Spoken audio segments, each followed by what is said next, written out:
Assalamualaikum warahmatullahi wabarakatuh. Pada hari ini kami akan mempresentasikan hasil dari kerja kelompok kami yang berjudul Sistem Informasi Perpustakaan Digital. Sebelum kami mulai presentasi kami, izinkanlah kami untuk memperkenalkan diri kami. Saya sendiri Muhammad Sarofi dengan NPM 2022 110104 dan teman saya. Saya Safa Kamila Zahra dengan NPM 2023 110016. Baik, untuk penjelasan berikutnya akan dilanjutkan oleh teman saya.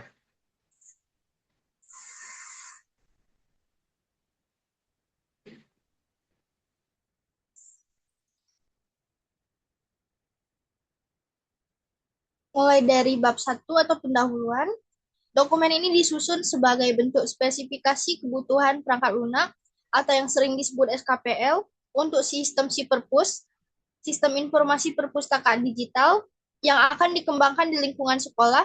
Penyusunan dokumen ini bertujuan untuk mendefinisikan secara sistematis, menyeluruh dan rinci seluruh kebutuhan sistem yang diperlukan dalam pembangunan perangkat lunak, sehingga dapat digunakan sebagai acuan utama oleh seluruh pihak yang terlibat dalam proses pengembangan sistem, mulai dari perancang, pengembang, hingga penguji perangkat. Pendekatan yang digunakan dalam penyusunan dokumen ini adalah berorientasi objek dengan mengadaptasi standar internasional sebagai pedoman dalam penulisan spesifikasi kebutuhan perangkat lunak. Selain ini, dokumen ini juga memanfaatkan notasi modeling language atau UML sebagai alat bantu dalam memodelkan komponen-komponen sistem secara terstruktur.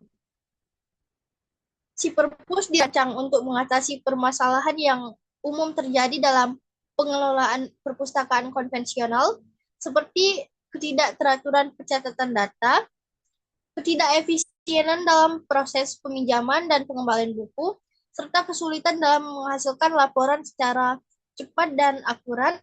Dengan adanya sistem ini, diharapkan seluruh aktivitas pengelolaan perpustakaan dapat dilakukan secara digital, terintegrasi, dan efisien. Selanjutnya, tujuan SKPL, dokumen spesifikasi kebutuhan perangkat lunak, ini bertujuan untuk menjelaskan secara rinci kebutuhan sistem yang akan dikembangkan, yaitu SIPERPUS atau Sistem Informasi Perpustakaan Digital. Dokumen ini akan digunakan oleh pengembang, analisis sistem, penguji perangkat, serta pihak-pihak terkait sebagai acuan dalam proses pengembangan sistem, mulai dari perancangan hingga implementasi. Selanjutnya, lingkup masalah.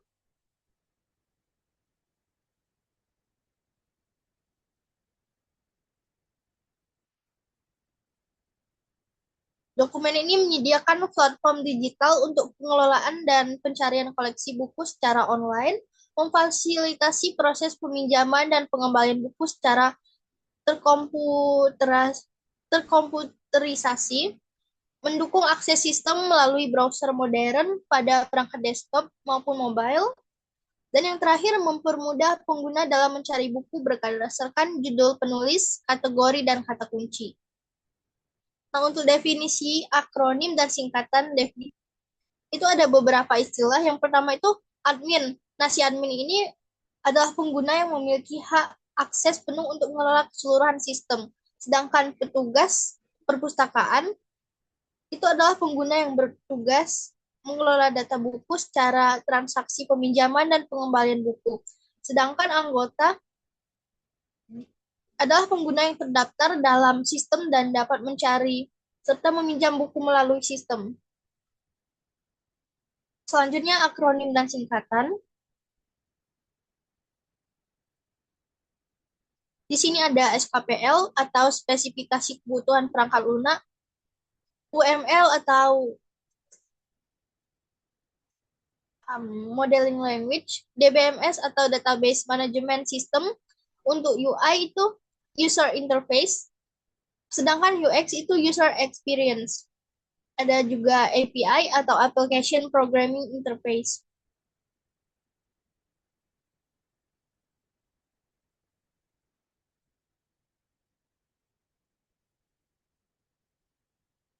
Lanjut ke karakteristik pengguna.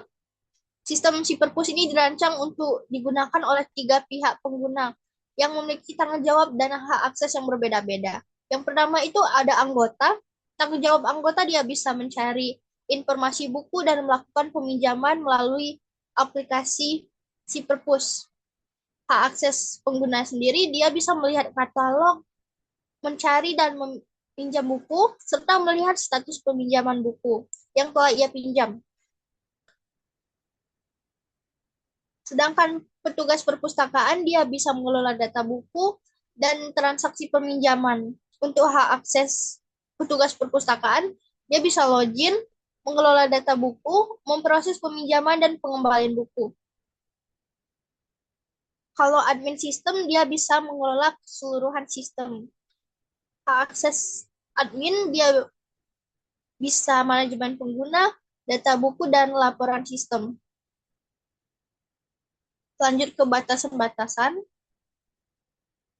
Untuk batasan sistem ini hanya dapat diakses melalui peramban modern seperti Google, Chrome, Mozilla, Firefox, atau Microsoft Edge.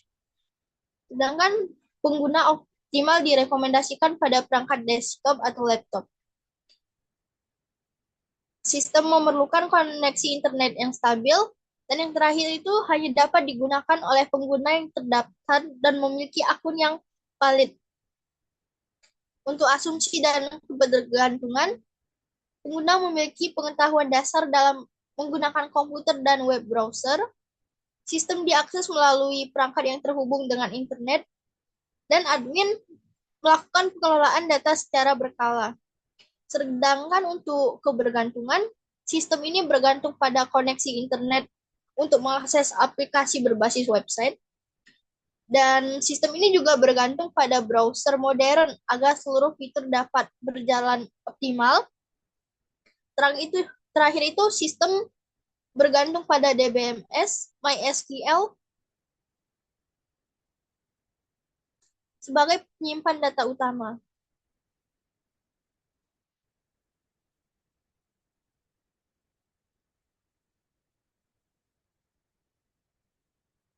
Selanjutnya use case diagram.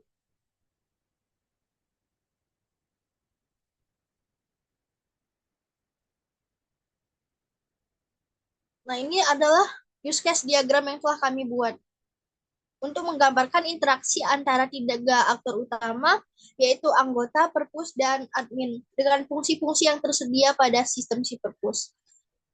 Aktor yang pertama itu ada mahasiswa, dia bisa registrasi, login, mencari buku, melihat detail buku, meminjam buku, mengembalikan buku, dan melihat riwayat peminjaman. Untuk pinjam buku, mahasiswa atau pengguna dia harus isi form peminjaman terlebih dahulu. Sedangkan untuk mengembalikan buku, si mahasiswa atau pengguna ini tadi harus update status buku. Lanjut ke petugas. Petugas bisa login, kelola data buku, kelola buku di peminjaman, kelola pengembalian buku, kelola peminjaman buku. Terakhir itu ada aktor admin. Si admin bisa mengakses seluruh website si perpus. Misalnya, admin bisa login, mengelola hak akses, dan kelola sistem. Nah, untuk include itu artinya wajib, sedangkan extend itu nggak wajib.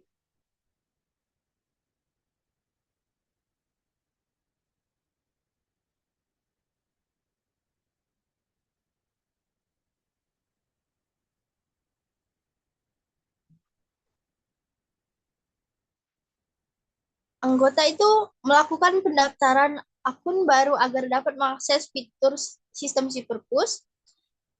Untuk relasi, include atau validasi data, kondisi awalnya anggota belum memiliki akun dan berada di halaman registrasi.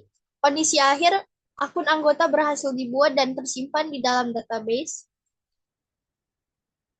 Untuk alur kejadian, si aksi aktor dia bisa membuka halaman registrasi.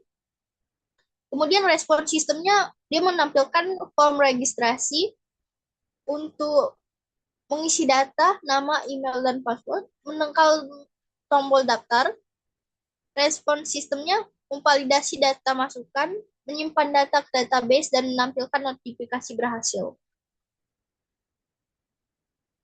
Untuk alur kejadian alternatif, jika data tidak valid atau email sudah terdaftar, sistem menampilkan pesan dan kesalahan dan proses registrasi dibatalkan.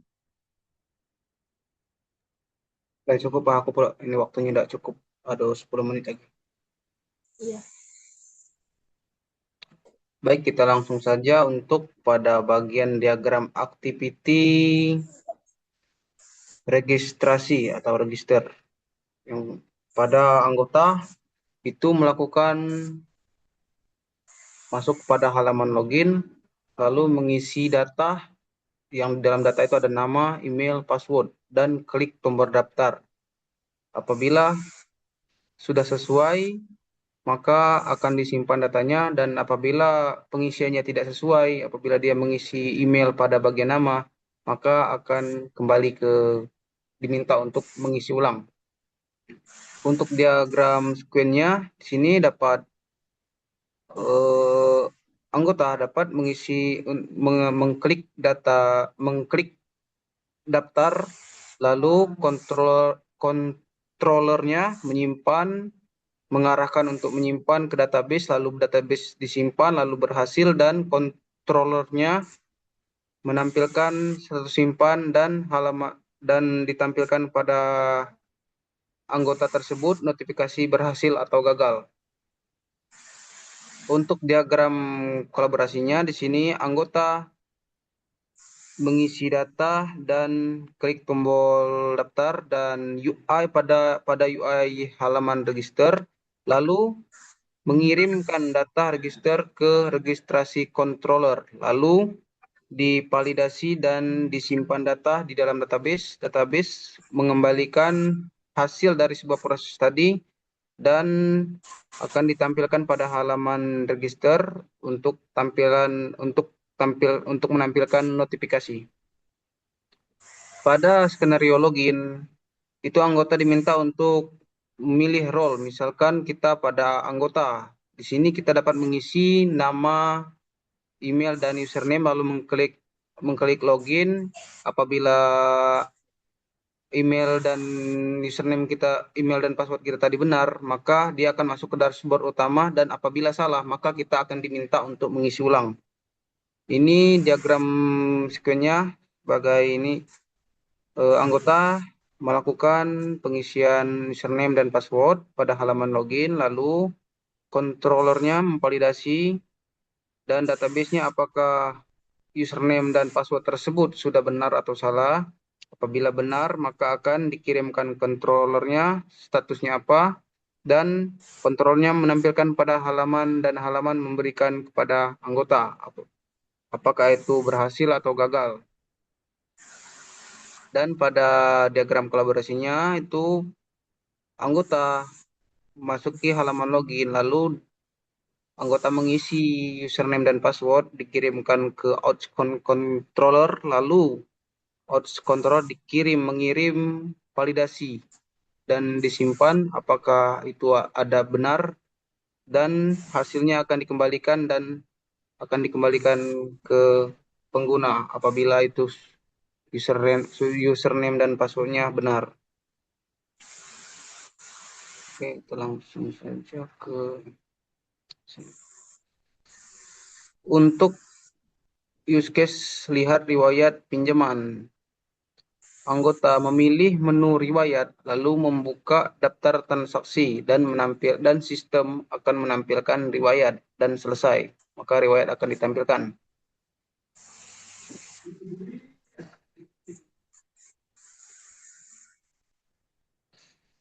Pengguna memasuki halaman riwayat, lalu peminjaman controller mengambil data peminjaman, lalu dikirim ke database.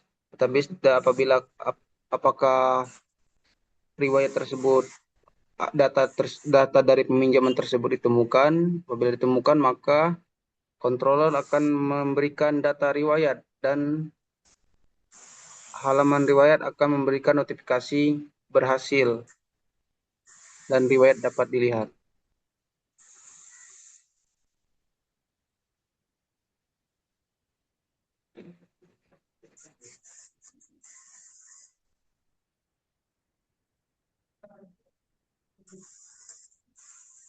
Mengelola ini use case untuk mengelola user pada bagian admin. Admin memilih menu kelola user, menambah atau mengubah data user, mengatur hak akses, menekan tombol simpan, dan divalidasi. Apakah itu sudah benar atau salah? Apabila dalam pengubahan pengubahan tadi ada yang salah, maka dia akan kembali untuk mengisi ulang, dan apabila benar maka dia akan selesai. Di sini kelas-kelas terdapat kelas-kelas struktur internal sistem berdasarkan pendekatan berorientasi objek. Diagram kelas ini menggambarkan kelas-kelas dalam sistem beserta atribut metodenya.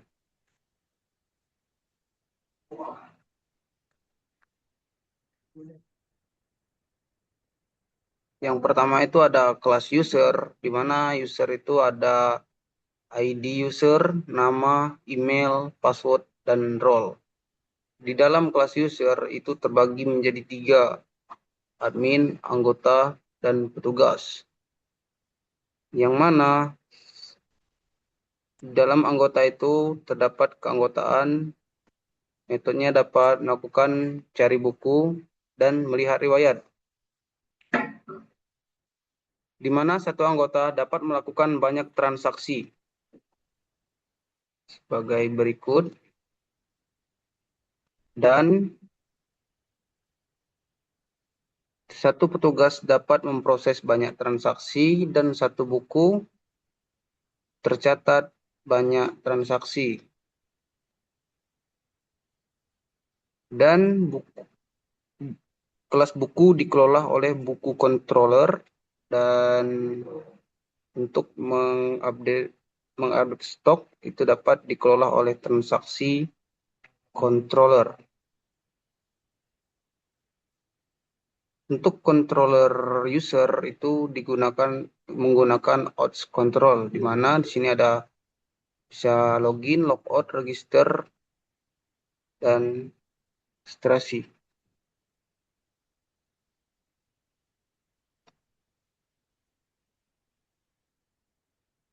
Di mana ini sebagai tabel kelas domain persoalan.